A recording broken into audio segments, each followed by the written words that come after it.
अच्छा जी, lysogenic phase.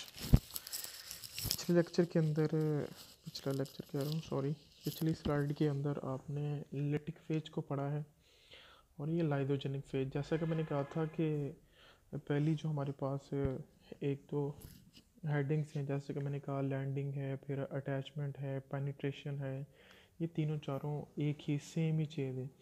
लेकिन जैसे ही हम आ जाएंगे यहाँ मल्टीप्लिकेशन फेज पे, वहाँ तो मल्टीप्लिकेशन हो रही थी ना, लेकिन यहाँ मल्टीप्लिकेशन नहीं हो रही। जैसे कि पहला स्टेप लैंडिंग था, फिर उसके बाद अटैचमेंट और पेनिट्रेशन, ये तीनों सेम ही हैं।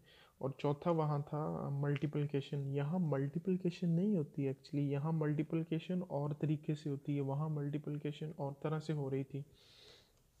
यहाँ क्या मैकेनिज्म है?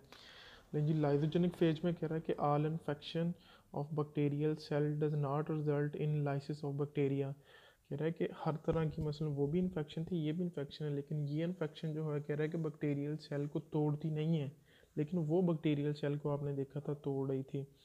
होस्ट एंड गेस्ट रिलेशनशिप, तो ये जैसे एक होस्ट और गेस्ट का रिलेशनशिप है, ये दोस्ती लगा के रहते हैं एक दूसरे के साथ।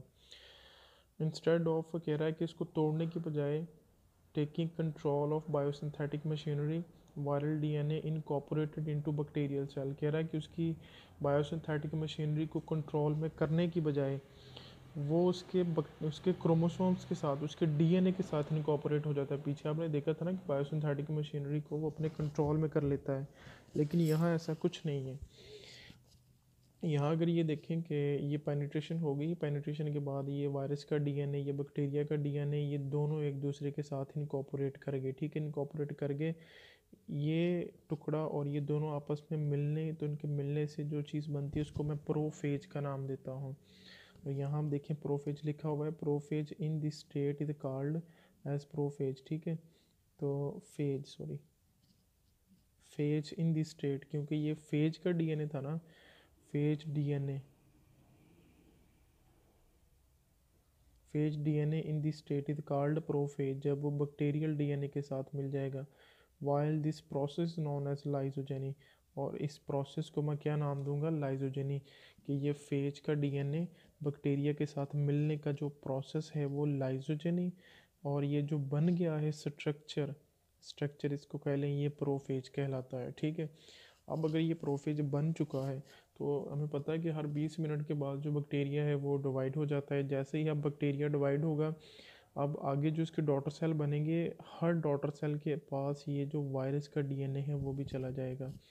देखो कि वहाँ वो मल्टीप्लिकेशन नहीं हो रही कि सेल के अंदर इतनी बेतहाशा मल्टीप्लिकेशन हो जाए कि सेल ही ब्रस्ट हो जाए, नहीं, ये इसकी नॉर्मल डिवीज़न हो रही है। ये बैक्टीरिया के साथ छेड़छाड़ नहीं कर रहा। जिस तरह बैक्टीरिया अपनी मर्ज़ी से नॉर्मली चलता है, ये बिल्कुल लाइजोजेनिक लाइफ साइकिल के अंदर ऐसे ही चल रहा है। लेकिन लिटिक के अंदर आपने देखा था कि वहाँ जब मल्टीप्लिकेशन होती थी तो एक सेल के अंदर बहुत सारे बैक्टीरिया मल्टीप्लाई, यानी 200 बैक्टीरिया एक सेल में बन जाते थे। लाइजोजेनिक बैक्टीरिया जो है, कह रहा है कि in this condition bacteria reproduce and live normally. कह रहा है कि वो नॉर्मली रिप्रोड्यूस करते हैं और नॉर्मली ही रहते हैं। ये जिस तरह हमने पढ़ा था कि बैक्टीरिया जो है वो नॉर्मली, उसमें जो भी तरीकाकार है उसके रिप्रोडक्शन का या नॉर्मली लिवने का, बाइनरी फिशन में आपने पढ़ा था कि बैक्टीरिया दो में डिवाइड हो जाता है, तो जस्ट सेम लाइक इसी तरह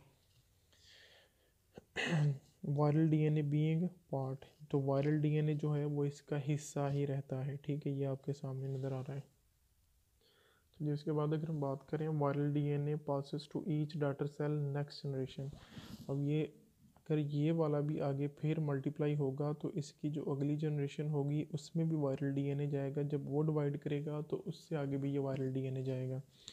अच्छा, यहाँ एक स्पेशल चीज़ है, resistant to infection by same और अदर फेज। अब अगर देखें कि ऐसा बैक्टीरिया जिसमें प्रोफेज मौजूद है, अब इस बैक्टीरिया के ऊपर अगर कोई और फेज आके अटैक करना चाहे,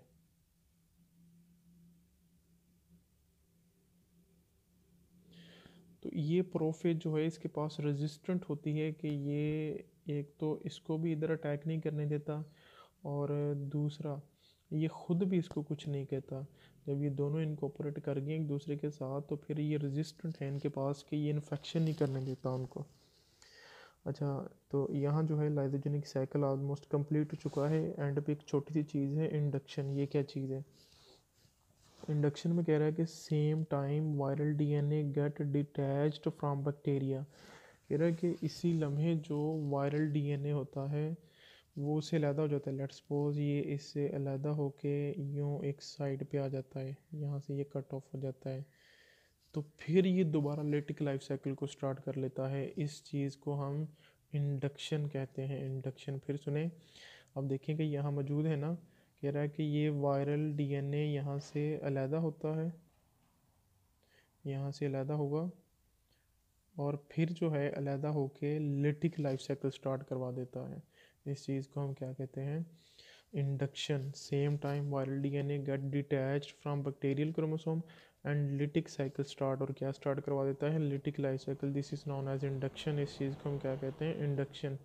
अगर यहाँ आप देखें ABCDE, तो यहाँ मैंने आपको कंप्लीट सारी डायग्राम अटैचमेंट से लैंडिंग से लेके डॉटर सेल के बनने तक लाइसोजेनिक लाइफ साइकिल की दिखाई हुई है।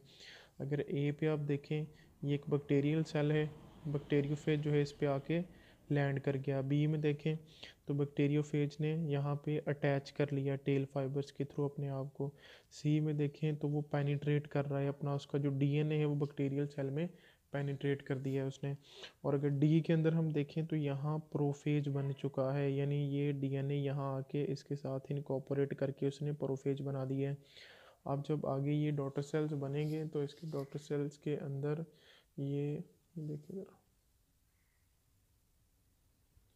तो ये डॉटर सेल बन चुके हैं। डॉटर सेल के अंदर वो प्रोफेज जा चुका है। अब ये डॉटर सेल जितना मर्जी आगे मल्टीप्लाई करते हैं, ये प्रोफेज जो है, ये जो वायरस है, इनके साथ साथ ऐसे ही मल्टीप्लाई होता रहेगा।